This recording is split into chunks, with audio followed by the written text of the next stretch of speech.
everyone. Welcome back to my channel, or welcome if you're new here. This is A Life Well Spent. My name is Kelly, and on this channel, I'm documenting my financial journey.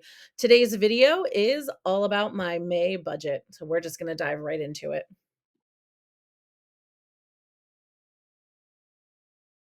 So we will get right into it. This month, the month of May, is actually a 3-pay month for me, so that's pretty exciting.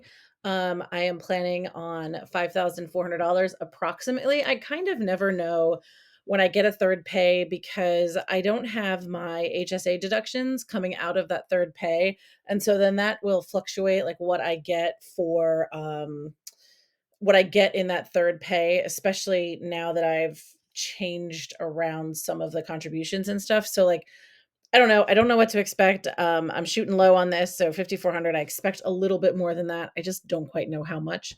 $105 from my mom. I am not expecting any miscellaneous extra income just yet. So $5,505 for the month, which is awesome. Um, Mortgage 688.77. That is for my principal interest payment. It covers PMI, and I escrow my taxes and things like that as well. My electric bill this month, $48.87. That's pretty standard anymore since electricity kind of got jacked up a bit. It might go up to about 60 or 70 if it's really super hot and I need to run the air conditioner a lot, but I try not to do that. I don't actually like air conditioning. Like it really hurts my joints and my bones. Like I don't love it. So, what I typically do is I just kind of not I use fans downstairs, and then upstairs because when it is really hot, I do have trouble sleeping with most people do when it's like bonkers hot.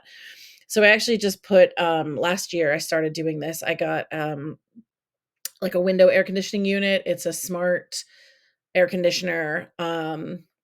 And I can program it and I can actually use it with an app. So I pretty much just have it turn on from like 7 to 9 and I go to bed around 9. So then like it's nice and cool in the room and then it will stay on kind of eco mode. And if it happens to get a little bit higher, it'll kick on. But so far that's been working pretty well for me. And then really like it's just on 2 hours a day. And I'm usually pretty good with that. Natural gas, 68.54. It actually got a little chilly. We had some really warm weeks in April.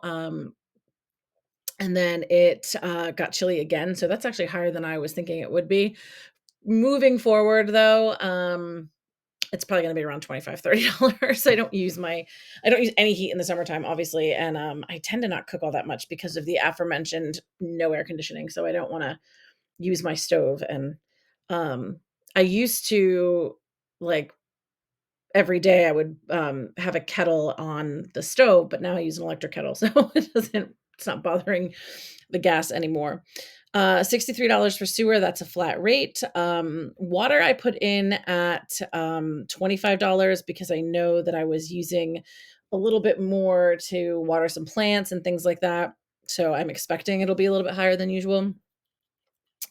I just don't know quite how high because I'm a very bad judge of how much I'm actually utilizing because I kind of jokingly say that my water's a flat rate, and that's typically because my rate is I usually pay about $18.98, and that's the minimum. So there's like a certain amount of allowance, and then if I go over that, I pay based on that. I almost never go over. So even if it told me like, "Oh yeah, you get 5,000 gallons for this or whatever," like I have no sense of how much I'm actually using, truly. So that's just always a wild guess until I get the bill. Garbage, it is a garbage month. I pay garbage quarterly, so that's $42.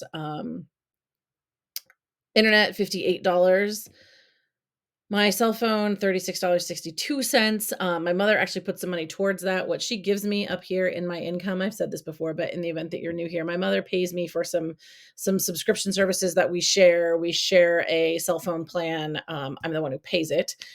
So she gives me the money for that, and she gives me money to put into a brokerage account that we keep for my niece. Groceries, I've budgeted about $300. I've been going pretty well under this. Last month, however, I have not done my April wrap-up video just yet, but boy, last month it got close.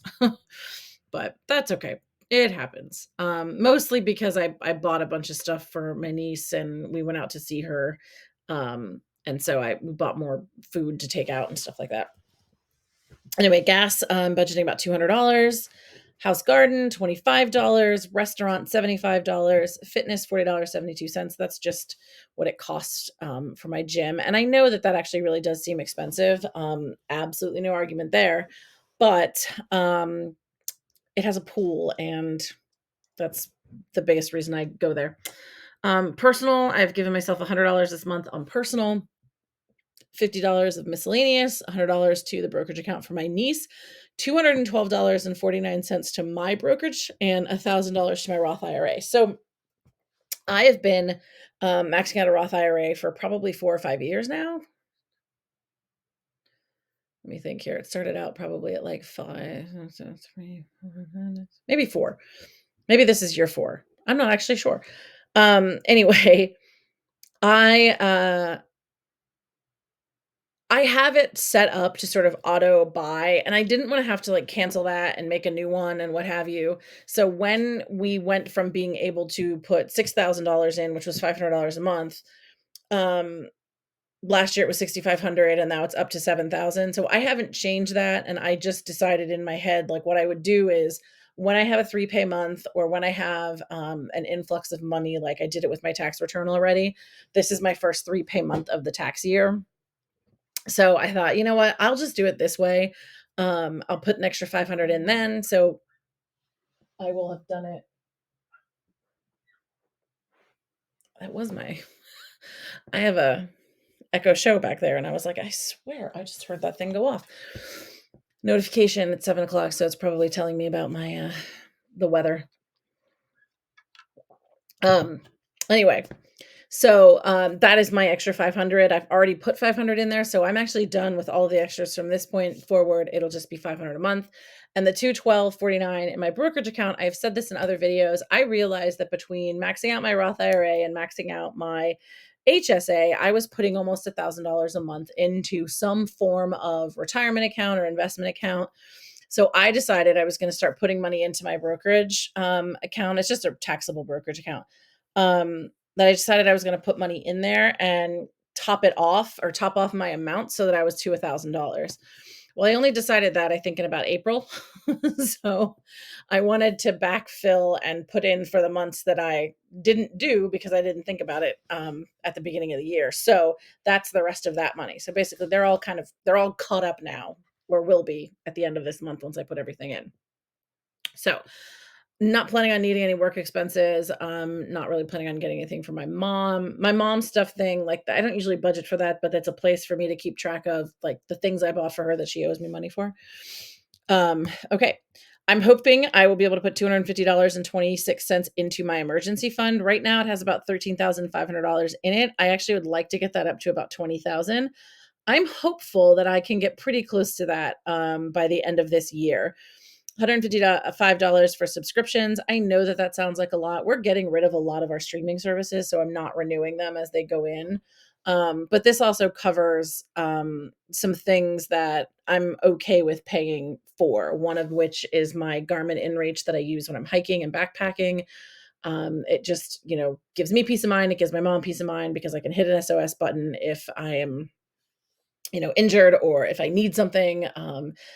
A lot of times you go out in the back country, you can't necessarily communicate via cell phone. It can communicate via satellite. So I pay the subscription for it's about $14.95 a month, but I only pay for it in months that I'm like actually going out and hiking and utilizing it. So through the winter and stuff like that, I won't necessarily use it, but it is pricey. But it makes my mother feel better and it makes me feel better. So anyway, so stuff like that is kind of in there as part of it. We don't have a lot of subscription services. Like I said, we're getting rid of most of them. I did pay them like a year out because usually get the best price that way. But we're just kind of slowly but surely not renewing them. So that actually will be adjusted.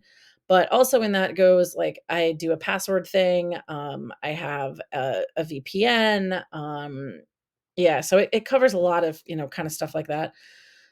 Um, Nothing's going into my house repair because it's topped off. My Nightly Lion Club, I do $17 a month. I do a $200 donation every year. Car insurance, $59. I just do that every month. Pays it out in February and August. So I'm just kind of throwing the money in there. I actually probably have enough in there now. No, in fact, I'm sure I do. But I've decided to keep going because I know at some point I'm eventually going to need a different car. I mean, I would love to drive my car for the next 15, 20 years.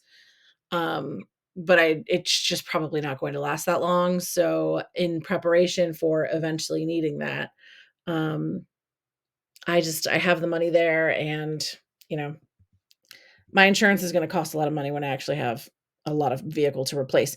So, travel fund, $1,889.73, and that is it for the funds, and I'm really, really, really excited because last month I was able to top all of my sinking funds off except for my travel fund, and so I am hopeful that if I do this I want 2,000 in this fund, so if I am able to put the 89.73 in there, then I will be able to top that off, which is amazing. And then I have $250.26 left over to throw onto my emergency fund.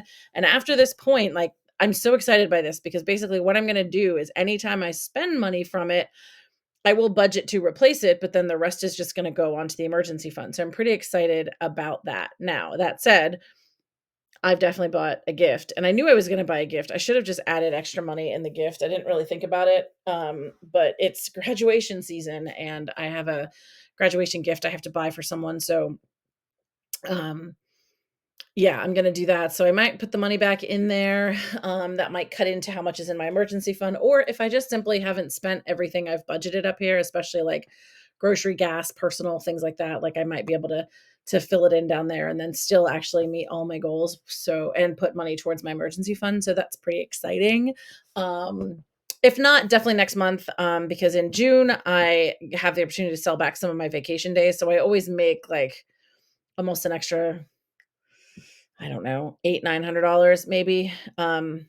It's hard to pull out exactly how much it is because it just gets tacked onto a paycheck. But anyway, it always makes for a nice extra bit of money. And then come July 1, there will hopefully be a raise.